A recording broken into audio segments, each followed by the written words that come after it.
Welcome back to Brush by Art. In this segment, we have Teresa Rodrigues, Brownell. Welcome, Teresa, to Brush by Art. Thanks, Jennifer. It's a pleasure to have you on the show.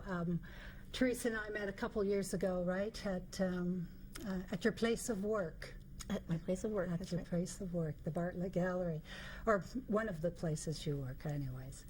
And I knew that you were an employee there, but I didn't really know you were an artist until you had your big exhibition there. Can you tell us a little bit about your exhibition that you had there? Certainly. It was my first solo show. Oh, actually, yeah. Exciting. And it was all about special moments in lives. Somebody's life, I don't know who, it could have been anybody. It was just random people. There was little moments they were having that they may have forgotten a week later, just seemingly uneventful moments. But I know from the imagery that they obviously touched you, and they touched me when I saw those pieces. I think that they were wonderful pieces. And so today we're going to talk a little about it figures. Okay. So, figures are your favorite thing to paint? Absolute favorite.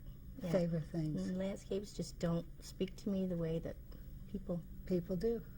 Person likes to paint people. Yeah. There you go. Well, I wanted to comment on the painting behind me because it's a bit different than, you can't really see all of it unfortunately today. Oh, maybe we can. Close anyways. Because it's different than the pieces that I saw and in your exhibit. And oh, here we are. Here it is. It figures. So tell me about this one. This was a study, actually.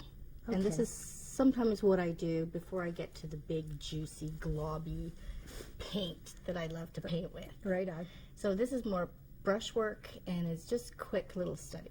That's what this is. Okay, so as far as the process goes, you would do that from a photograph, or would you do that from a model or memory? A couple of ways, either from a photograph or from a model. This one was from a photograph, and it's just quick acrylic brush strokes.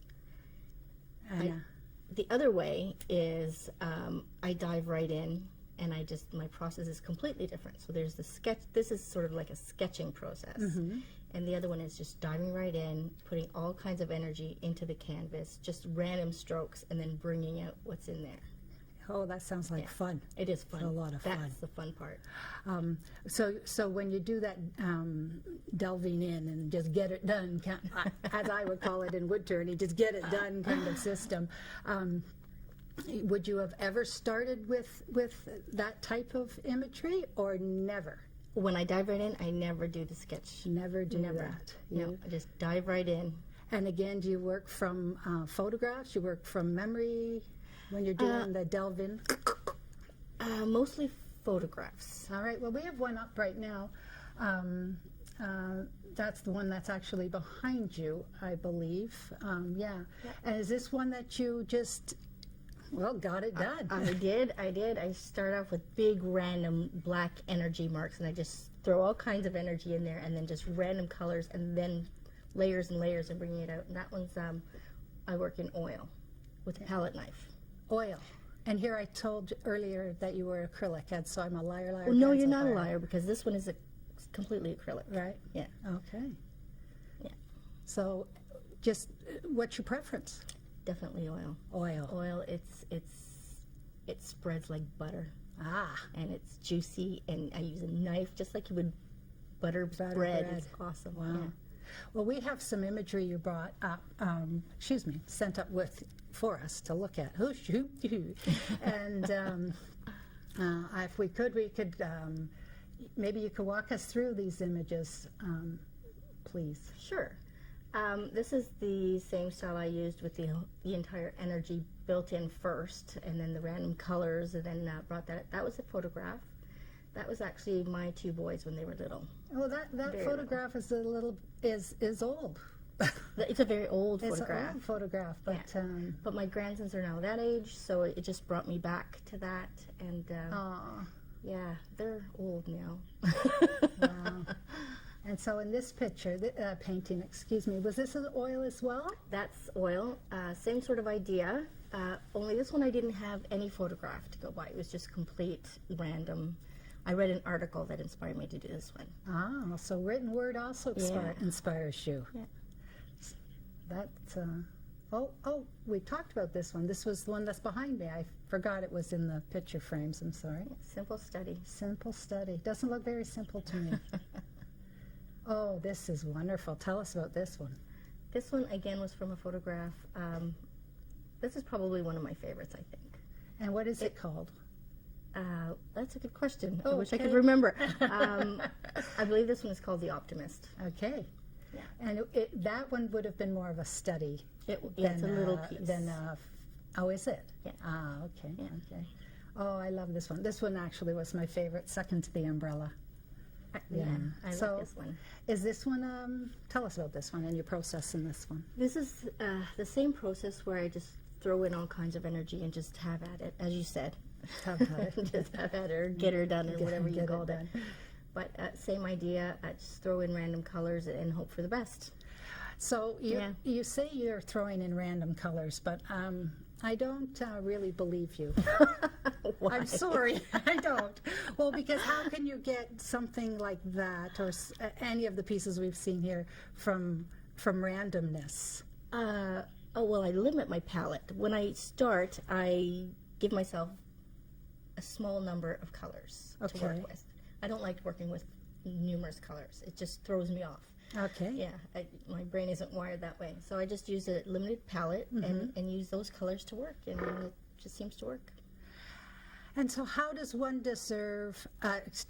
how does one determine how you're going to approach it then, whether it's with your hands? You said you finger paint? No, I use a palette knife. Always a palette knife. Palette knife or a brush, yeah. And a brush. Oh, okay. When you say you were delving in, I saw your hands moving, so I figured I'll tell you, there's always some DNA left in my paintings. So there's a few little, Oh, yeah. It's little finger marks. finger marks. That's fun. Oh my gosh! So tell us about about your studio and how much you enjoy the space. And I've just moved to a new little studio. It's actually a pool house. oh, wonderful! Yeah, so it's faces a field and a pool, which is really really pretty. So it gives me a lot of inspiration. Okay, so is there any Speedos around this pool? There might be one or two that inspire me. Okay, I'm not sure that we can show that on our next time we have you out, but we'll see. Well, that's great. So, no, really, truly, is it inspiring to see people frolicking and playing with water? And every little thing that anybody does inspires me. Any little movement. You sitting here inspires me. Oh my, Yeah. I'm impressed. Just the facial features, just the way you hold yourself, just anything like that. Just little captures little moments. So if at some point somebody comes to you, they possibly could say, hey, that painting looks like me. It could actually have been them. It could have been them. Absolutely. Yeah.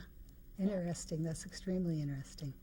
So when I think about the painting that's behind you, and I look at it, I say, yeah, I see how it's limited in maybe the color palette, but the outcome is incredible. Well, thank you. And so I guess it's just a matter of knowing how to place the colors and the darks and the lights. I'm not a painter, so you're going to have to help me here. So how do you make it come out of that? I just fake it. Oh, No, I'm good. kidding. I'm kidding. Faking it works. If in doubt, fake it. Well, yeah. I'm a self-taught painter, and I've taken a couple courses here and there. But it's sometimes not following rules is a good thing. Yeah, I'm not a conformist, so that applies well. But there would be some rules you have to. Well, Like what? there are rules, and you should know some rules, but it's totally okay to break those rules. Yeah. Okay, so if I was a new if I was going to approach an oil painting, what would be the number one do? Because I'm a recent oil painter, so I just started. I have no rules with oil painting. I was never taught to paint with oil. That was no classes. Just dive right in and figure it out. Just play, play, play. That's number one rule, if you will. Yeah. Is play. Just play. learn the medium, Yeah. learn what it'll do for you. Yep, absolutely. Right, and how the colors blend. So how do the colors blend differently than with oil versus acrylic? Well, acrylic, first of all, dries very, very quickly. So you can layer those colors one on top of the other, or you can cover up.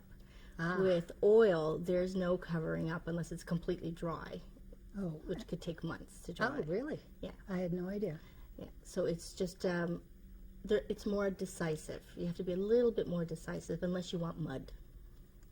Yeah, they become very muddy. Because you're mixing everything together, it's making a gray-brown. Absolutely. Right. Yeah. Yeah, unless, of course, you want gray-brown, then it's all good. Then it's all good. Then it's all good. Yeah.